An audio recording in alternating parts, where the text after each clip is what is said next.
Greetings and salutations. My name is Schwahn and welcome to the channel.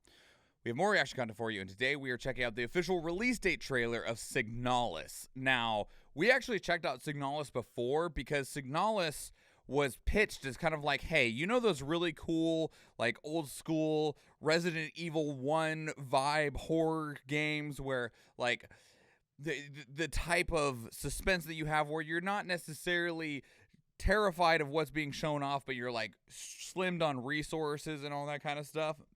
That's what Signalis looks like it was trying to do. Not just in general gameplay design, but also in terms of visual design. We checked out the initial announcement trailer. I'll put a link to it down below. And it was really cool. We got really strong vibes for it. And then now it's actually coming out soon. I know that Signalis was part of the Steam Indie Fest. I believe that's what it's called, where you can actually play a demo of the game as well as a host of other indies. I did not try it because I just simply did not have time, but I heard nothing but great things about Signalis from people that did try it during the Summer Indie Fest. And, I mean, great. I love to hear it because it's one thing if something looks good, but then if you get to try it and people are like, oh man, it's real good, you're like, yes. Yes. But this is the release date trailer. We're going to get to see some more of the game itself, some more gameplay, and then we'll actually find out when this game is coming out. So I'll let the trailer speak for itself at this point.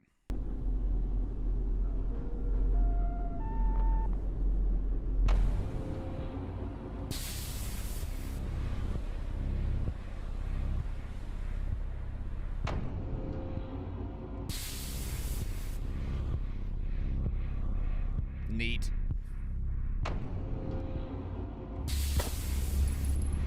Ugh. Ugh.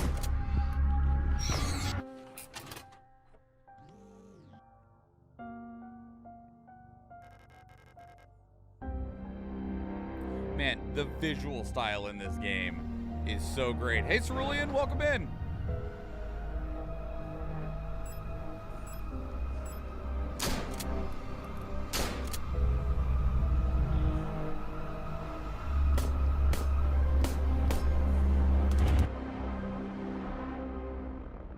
So cool. It's such a cool presentation visually. October 27th. Nice. That's soon. I don't know if it fits into my content schedule. It's gonna be on Game Pass. Yes. Man, I can't tell you how happy I am every time I see this freaking logo now, right? Like all of this, like I'm glad to see it on lots of things, but if I see a game on Game Pass, I'm like, whoa! Yeah! Like it's one of those, it's just so great. It looks so cool. Like even beyond just the general premise, right? Of like, let's try to make a modern version of one of those old school horror games, but just the actual visual presentation of it is so cool, right? Because there's things that you can do with modern game design without the limitations of an immensely restricted amount of RAM or an immensely restricted amount of storage space, or just in general the total amount of bits and bytes that the game console can crank out, right? To where you're just like trying to make things work in an incredibly limited space. And instead you're like, okay, what things could we have made in that space if we didn't have limitations? Because obviously now, so much of the time we're like, what if we don't have limitations? We got these amazing engines. We got Unreal Engine 5 that can crank out 3 trillion triangles on a single model that has its own AI in it to accurately replicate stones and their shapes all the way down to the individual pebbles rolling down a hill. It'll do it for us. We can make these big, beautiful vistas, and it's like, yes, that's awesome. It's great. I love those. Super neat, right? But what could we have made if we didn't have the limitations, but still tried to make the things that we made back then? And we're seeing people go for it, and it's so neat, the stuff that they're doing. Super pretty pixel art. Well, and one of the things is, I don't actually think that this game is a pixel art game. it looks like it. Like, obviously, this is a pixel art. Like, this is just art, right? That's perfectly fine. But a lot of this game probably isn't done with pixel art. A lot of the times when you see a game nowadays that looks like this, it's actually a 3D game that has essentially like a really intelligent filter that's put on it to make a 3D model look like a 2D pixel art model, which is super neat. And they can do it to the entire environment, which I'm pretty sure is what they've done here.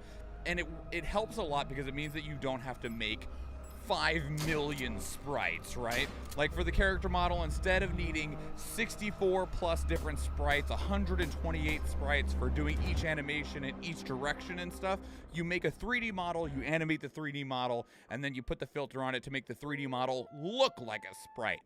Again, super awesome shit that we're able to do with modern game design. Super cool. And this game looks really, really awesome within that space. That space looks great. NVG's brain hurts. This is too down the rabbit hole of savagery? No, it's just intense and awesome game design. And I'm super excited about it. So yeah, Signalis. Let me know what you think about it, what you think about this trailer. Did you play it in the Indie Fest? Did you try the demo out? And if you did, what were your thoughts about it? I'd love to hear it. Put your thoughts down in the comments below, and just let me know. If you tried out the demo, I want to know. Don't worry about, just give me your experience. If you want to keep the conversation elsewhere, 2 great places to do so are Discord and Twitter. And speaking of Discord, we actually have a channel dedicated to these reactions where you can place links of your own that we can check out together live on stream, because we do stream 4 days a week, Tuesday, Thursday, Friday, and Sunday, and I would love to see you there. If you enjoyed this video, please leave it a like. If you want to catch future videos, please subscribe to the channel. And if you do go watch one of the other videos on the channel, or if I see you in the live stream, thank you and enjoy.